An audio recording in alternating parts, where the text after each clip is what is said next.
Hai guys, annyeonghaseyo.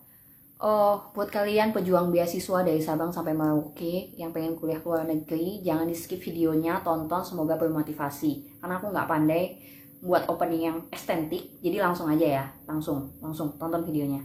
1, 2, 3, yuk tonton. Oke, aku mau jelasin. Ini mungkin kalau misalnya aku buat video ini, kalian bakal bilang nggak sih bahwa aku kayak ngandahin sistem pendidikan di Indonesia? Enggak ya, aku nggak ngandahin sistem pendidikan di Indonesia. Jadi alasan aku mau kuliah ke Korea itu bukan berarti nggak cinta pendidikan Indonesia, itu bukan. Jadi alasan utamanya itu karena memang aku mau keluar dari zona aman guys. Jadi kuliah ke luar negeri itu bukan sekedar kuliah ke luar negeri nanti dianggap keren, oh kamu hebat ya kuliah di luar negeri, kamu pintar ya, kamu ini bukan sekedar itu. Tapi keluar di zona aman yang aku maksud adalah kalau misalnya kita kuliah di Indonesia, kita bakal ketemu dengan orang Indonesia, tenaga pengajarnya Indonesia, yang mungkin sistem pendidikannya pun hampir sama gitu loh. Dan aku juga sempat tanya sih sama senior-senior aku yang kuliah di Jogja, di Jakarta, di Bandung, di Semarang, Surabaya. Sistem pendidikan olahraga di sana untuk S1, S2 itu sebenarnya sama. Yang membedakan itu bagaimana tenaga pengajarnya aja. Jadi kayak aku pengen cari pembeda sih sebenarnya ya, cari sesuatu hal yang beda yang buat aku lebih maju lagi, meningkatkan cakrawala pendidikan lah, ibaratnya wawasan dan segala macem lah.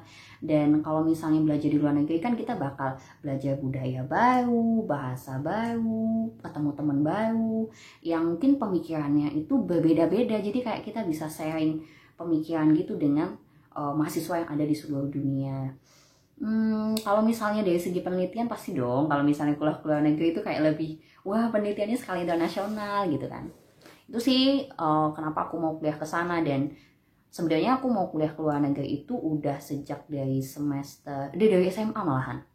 Aku tuh udah cita-cita pengen kuliah ke luar negeri itu dari SMA. Cuma aku udah mulai planning itu dari 2018 awal. Jadi aku sempat ngirim email ke TISET University, salah satu universitas di United Kingdom di Inggris.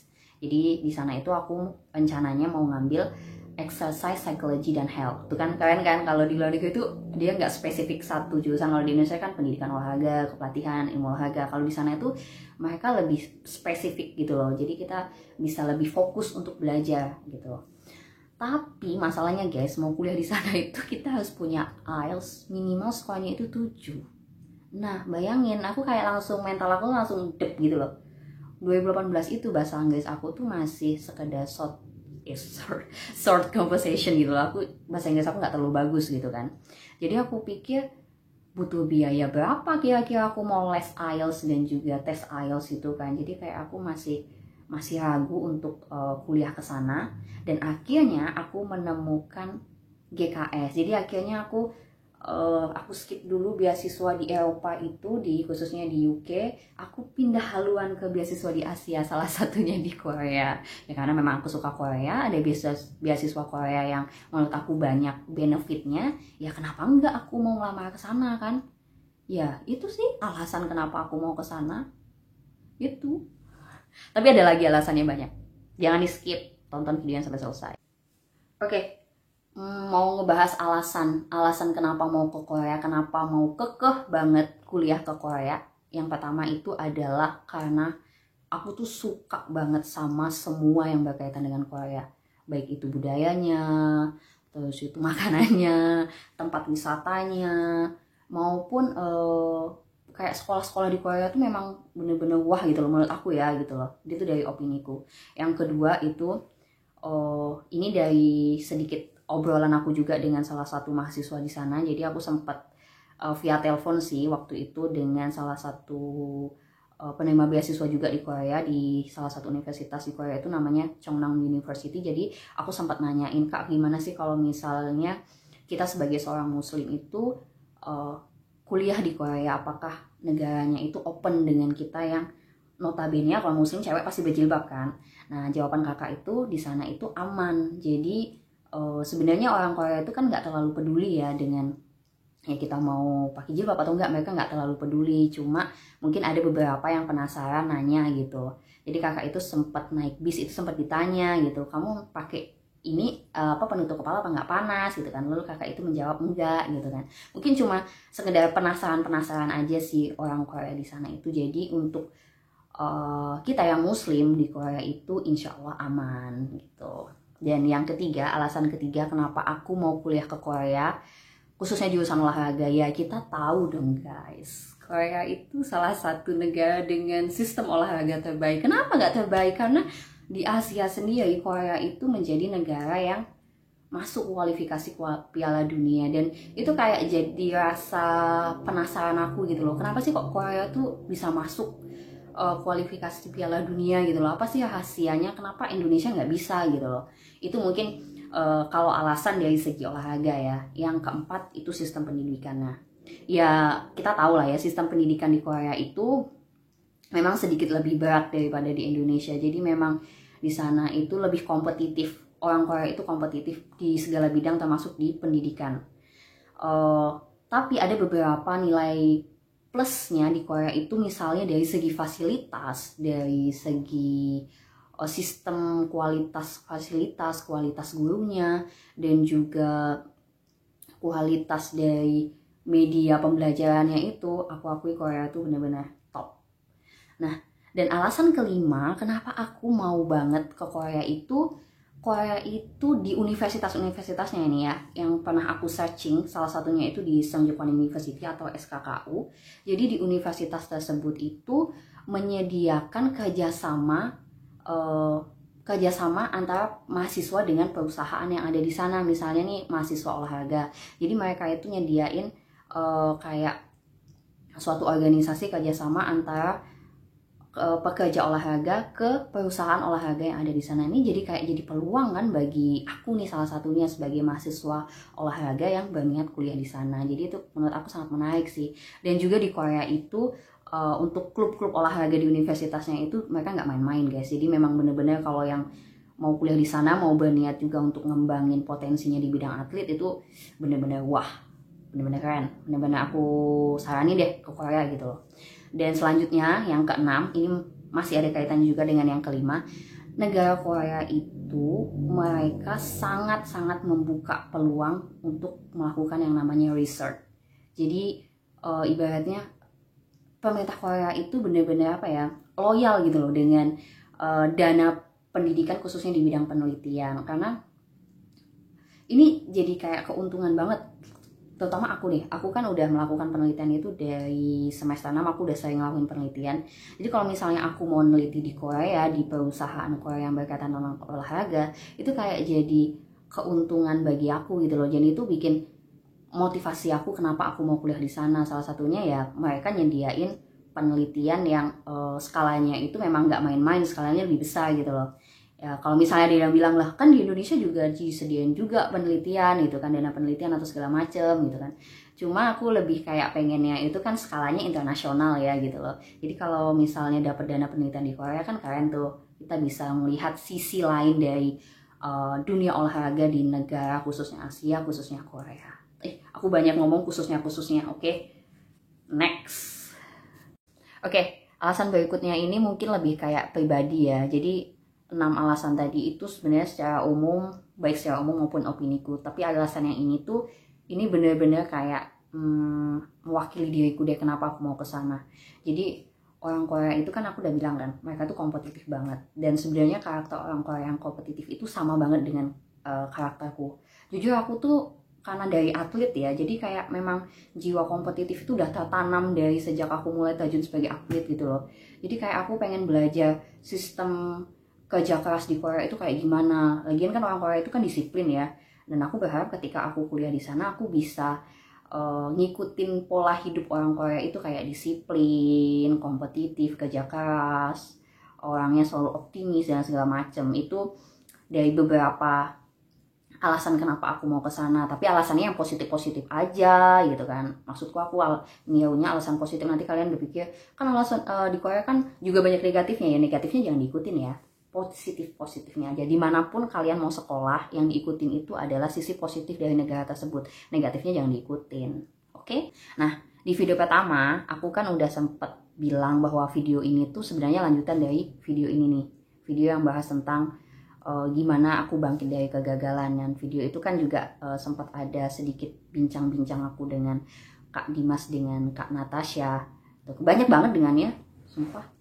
Jadi waktu Zoom meeting sama Kak Dimas dengan Kak Natasha itu, aku bukan cuma minta motivasi karena aku gagal di GKS ya, tapi aku juga sempat nanyain Kak Natasha nih, karena Kak Natasha kan salah satu mahasiswa olahraga yang keterima di Seoul University kan. Jadi aku sempat nanya sama Kak Natasha, Kak, apa sih beda sistem olahraga, khususnya sistem pendidikan olahraga di Korea dan juga di Indonesia. Nah, jawaban Kak Natasha itu memang benar-benar bikin aku semakin, ya nggak apa-apa deh, gagal tahun ini, tahun depan coba lagi gitu loh. Kayak, Fa, ayo semangat lagi, Fa, coba lagi jadi mahasiswa olahraga di sana gitu. Kalian mau tahu kan? Kalau kalian mau tahu, kalian jangan skip videonya, tonton sampai selesai, dan jangan lupa like, comment, share. Apa deh pokoknya itu ya, jangan lupa ya. Jangan di skip. 1, 2, 3. Itu yang Veronica mau nanya kayaknya tadi guys hand deh. Mana tadi? Iya. Kepencet tadi, iya. Iya sih mau nanya, cuma Kak Dimas mau nyampein dulu kan, sampein aja dulu Kak, entar Vero nanyanya. Oh iya, tadi mau nanya aja lagi, nggak apa-apa nih, siapa Veronica mau nanya langsung, boleh, silakan. Halo, ya kamu nanya. Halo Kak Natasha dan Kak Dimas, kenalin namaku Veronica, aku juga dari jurusan kepelatihan olahraga. Wah. Dari Universitas Padang, dari UNP nih Kak. Mantap nih. Kenal. Langsung SNU. Kebetulan itu sih mau nanya tentang lebih kayak school life gitu sih Kak, tentang jurusan olahraga di Korea itu gimana sih Kak? Apa sih yang kayak ngebedain, kan karena kakak di sana kan basicnya kan tetap ada olahraganya kan? Apa sih bedanya sama yang ada di Indonesia Kak? Oke, terima kasih Veronica tadi pertanyaannya. Perbedaannya ya sangat berbeda sih.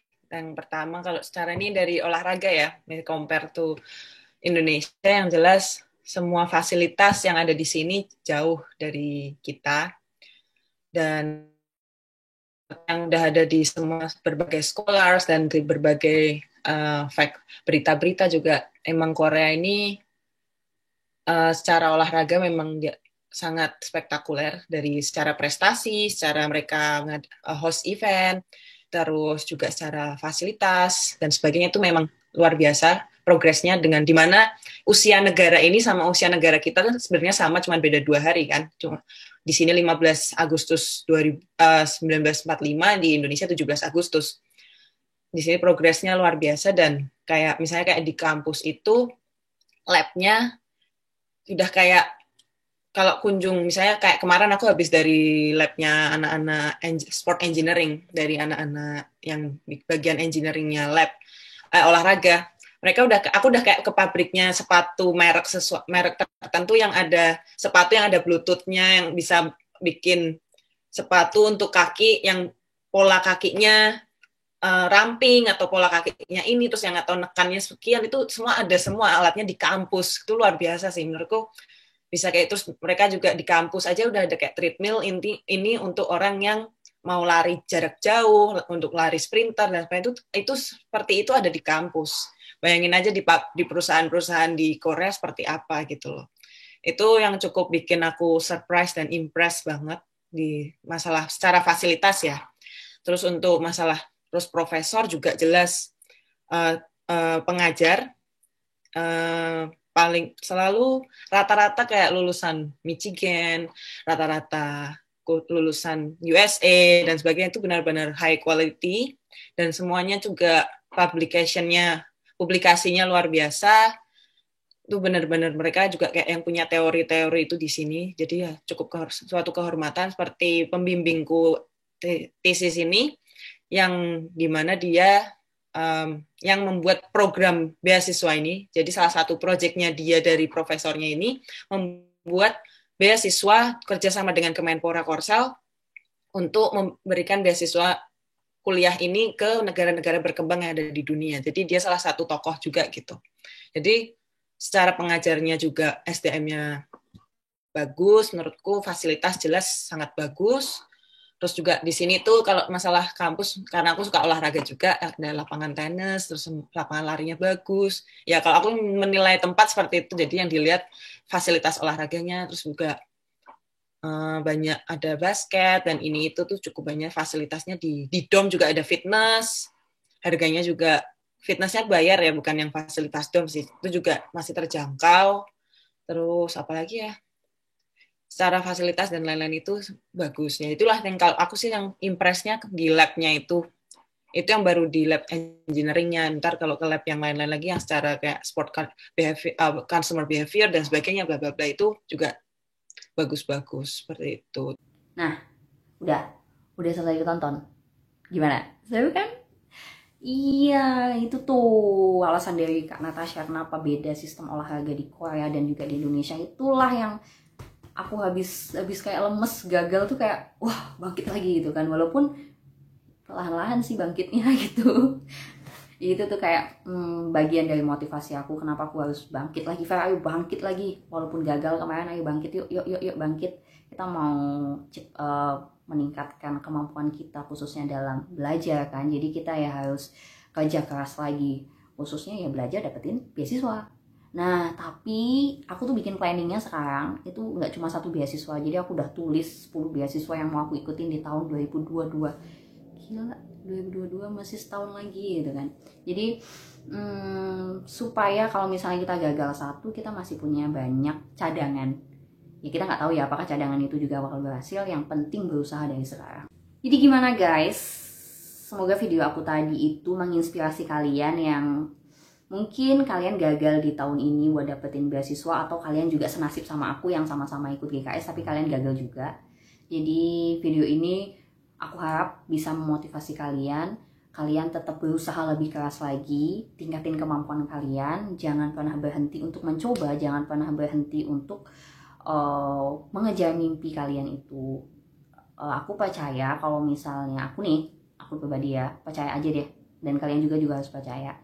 Apapun usahanya, kalau misalnya kita usaha dengan serius, kita benar-benar ngelakuinnya dengan sungguh-sungguh, dan kita juga selalu berdoa sama Allah, insya Allah apa yang kalian perjuangkan hari ini itu akan terbayar di lain waktu, di suatu hari nanti, bukan lain waktu, suatu hari nanti ya. Jadi jangan pernah berhenti untuk berusaha dapetin mimpi. Sampai ketemu di video berikutnya, dan semoga video ini semoga video ini bermanfaat. Oke. Bye. Bye. Bye.